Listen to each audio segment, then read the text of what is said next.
आज हम संस्कृत की बात करने जा रहे हैं कि संस्कृत में अनुवाद कैसे बनाया जाता है। तो आज हम चर्चा करेंगे अनुवाद कैसे बनाया जाता है। सबसे पहले अंग्रेजी में अनुवाद बनाने के लिए लोग सीख जाते हैं, जैसे कि मैं जाता हूँ, मैं खेलता हूँ, मैं हंसता हूँ। तो उसी प्रकार से संस्कृत में कैसे बनता है तो इसको सीखना है। तो सबसे पहले जैसे हम वर्तमान काल की बात करेंगे, जैसे जो अभी चल रहा है समय, उसके अनुसार हम अनुवाद बनाएंगे। जैसे मान के चलिए कि लड़का पढ़ता है, मैं पढ़ रहा हूँ, वह जा रहा है। तुम पढ़ते हो, वह खेलते हो, मतलब हर शब्द का प्रयोग करेंगे वो वर्तमान काल में।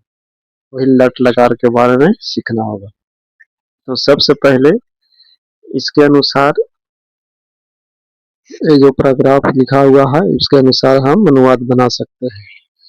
सबसे पहले वचन को समझेंगे। एक वचन, एक वचन में एक आदमी या एक वस्तु, चाहे तो कुछ भी पदार्थ हो जो एक हो, उसे हम एक वचन कहते हैं। जैसे मान चलिए एक ये हमारे पास मार्कर है, तो एक वचन में हो गया।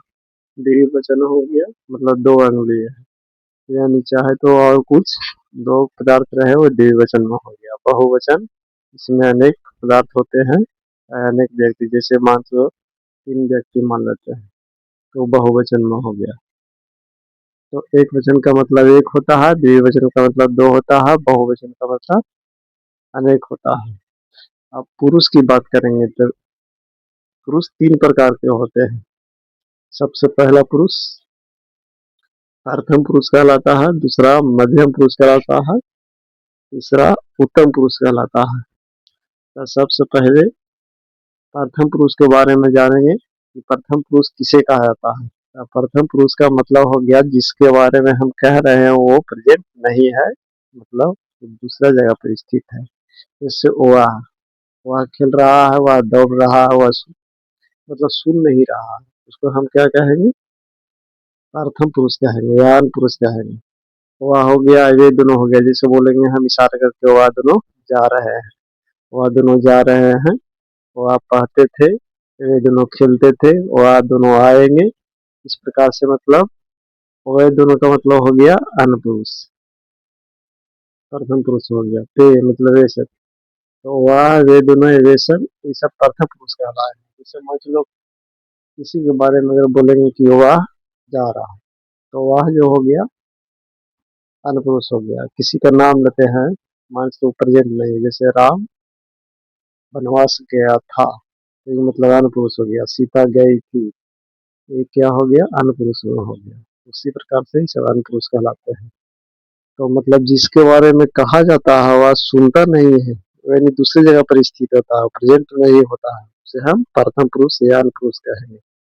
तो संस्कृत में स का मतलब वह होता है, तौ का मतलब वे दोनों होता है, ते का मतलब वे सब होता है, ऐसा होता है। सब आन पुरुष में आते हैं। मध्यम पुरुष, मध्यम पुरुष मतलब जो सुनने वालों को कहते हैं मध्यम पुरुष। जैसे हम बोल रहे हैं, तुम सुन रहे हो, जैसे हम बोल रहे हैं तुम सुन रहे हो, तो तुम मध्यम पुरुष में हो गए। तुम दोनों, मतलब तुम दोनों, हम बोल रहे हैं कि तुम दोनों सुन रहे हो, इसका मतलब हो गया मध्यम पुरुष।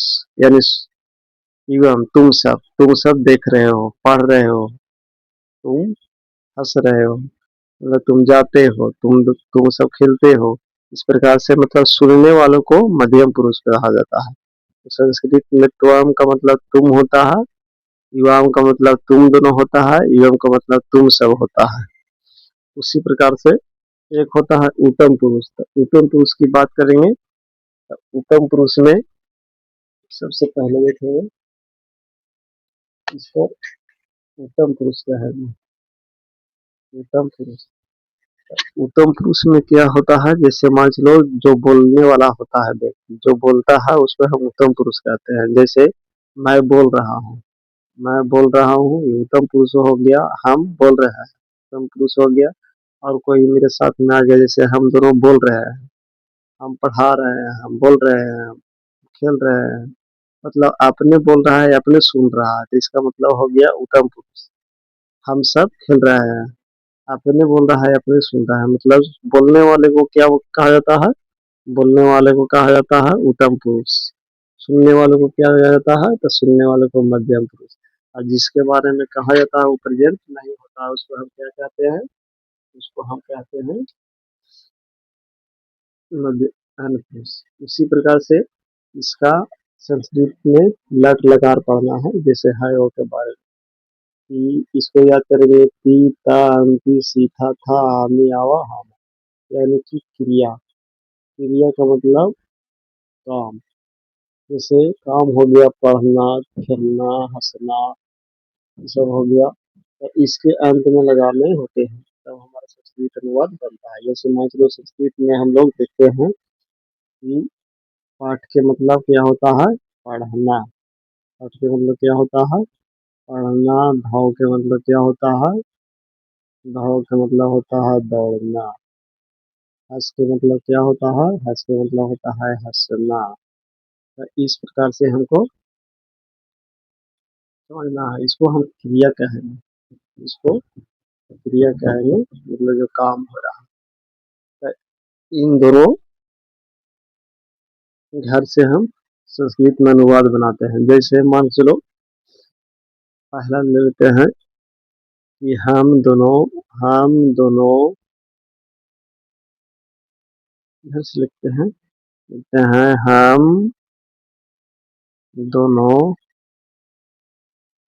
पढ़ते हैं। हम दोनों पढ़ते हैं। तो इसको कैसे बनाएंगे? हम दोनों पढ़ते हैं, तो सबसे लिखेंगे, पहले देखेंगे कि हम दोनों का संस्कृत हो गया अवाम, तो लिखेंगे यहाँ पे आवाम। आवाम हो गया। पाठ के मतलब होता है पढ़ना, तो लिखेंगे पाठ। पाठ मतलब पढ़ना हो गया। और इसके बाद घर को मिलाएंगे, इधर से हो गया द्विवचन और इधर से हो गया उत्तम पुरुष। तो इसमें जाते हैं, इसमें हो गया द्विवचन, सॉरी इसमें वचन को थोड़ा बढ़िया से नहीं सजाए हैं, सजा देते हैं। ये हो गया एक वचन, ये हो गया द्विवचन, ये हो गया बहुवचन। इस प्रकार से हो गया। तो फिर से मिलाते हैं। अवाम लिखे, अवाम का घर हो गया इधर से द्विवचन और इधर से हो गया उत्तम पुरुष। तो इधर से हो गया द्विवचन, इधर से हो गया उत्तम पुरुष। तो क्रिया के अंत में क्या लगाएंगे? आवा। तो इसमें आ के बदले इसलिए देते हैं और वाह देते हैं। अवाम पखावा, मतलब इसका मतलब हो गया हम दोनों पढ़ते हैं। इसे बनाते हैं, जैसे वह खेलता है, वह खेलता है। तो इसको बनाएंगे किसे? वह खेलता है, तो लिखेंगे सबसे पहले वह का शब्दार्थ ढूंढेंगे। तो स का मतलब क्या हो गया? वह का लिखेंगे स। आप खेलना के संस्कृत में क्या कहा जाता है? तो खेलना के कहा जाता है क्रीड। क्रीड मतलब खेलना। तो यहाँ लिखेंगे स क्रीड। अभी हो गया क्रिया, तो क्रिया के अंत में लगाना है उसको, यानी कि लट लकार का रूप लगाना है। लट लकार का रूप लगाना है। लकार का हिंदी होता है वर्तमान। लकार का मतलब होता है काल। लट का मतलब होता है वर्तमान का। अब इसमें लगाते हैं, तो देखते हैं स का घर हो गया एक वचन, इधर से प्रथम पुरुष। तो स का घर हो गया एक वचन और प्रथम पुरुष ती लगेगा, तो इसमें हम ती लगा देते हैं। इस प्रकार से संस्कृत में अनुवाद बना सकते हैं। फिर से देखेंगे कोई और टेढ़ा मेढ़ा, जैसे मान चलो लिखते हैं ये वे सब नाचते हैं। ये वे सब नाचते हैं, तो बनाएंगे ये वे सब नाचते हैं, तो लिखेंगे ये वे सब करते, तो लिखेंगे यहाँ पे एक मतलब ये सब हो गया, इसका मतलब हो गया ये वे सब। अब नाचना के लिए लिखेंगे, तो नृत्य का मतलब होता है नाचना। नृत्य का मतलब नाचना हो गया। अब इसका ते जो हो गया उसका घर मिलाएंगे, तो ते का हो गया इधर से बहुवचन और इधर से हो गया, इधर से हो गया बहुवचन, इधर से हो गया ये हो गया आरपुरुष। इधर से आरपुरुष और बहुवचन अंति आता है, तो क्रिया के अंत में अंति लगा देते हैं। देखिए अंति, वनरीति ऐसे हो गया। फिर से देखेंगे कोई और शब्द बना के, जैसे मान लो तुम दोनों पढ़ते हो, तुम दोनों पढ़ते हो। अब सबसे पहले तुम दोनों का शब्दार्थ ढूंढेंगे। तो युवाम का मतलब हो गया तुम दोनों, युवाम। युवाम का मतलब हो गया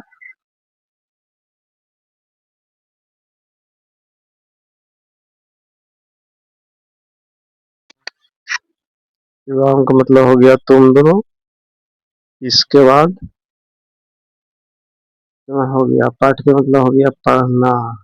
अब घर मिलाएंगे, इधर से द्विवचन, इधर से मध्यम पुरुष, तो इधर से द्विवचन, इधर से मध्यम पुरुष। तो था आता था इसमें ले देंगे था।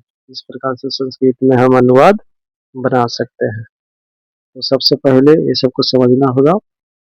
सा का मतलब वह होता है, तौ का मतलब ये होता है, ते का मतलब ये सब शब्दार्थ याद करना होगा। तो हम का मतलब तुम हो गया, यम का मतलब तुम दोनों, यम का मतलब तुम सब, हम का मतलब मैं, वाम का मतलब हम दोनों, व्याम का मतलब हम सब।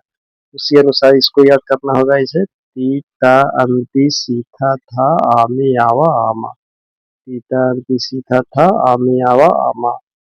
और इसको याद करना होगा क्रिया धातु। तो ये पाठ मतलब पढ़ना, भाव मतलब दौड़ना, हंस मतलब हंसना, और कुछ होता है जैसे नृत्य मतलब नाचना, हंस मतलब हंसना, इस प्रकार से होता है। हम इसके अनुसार हम बना सकते हैं।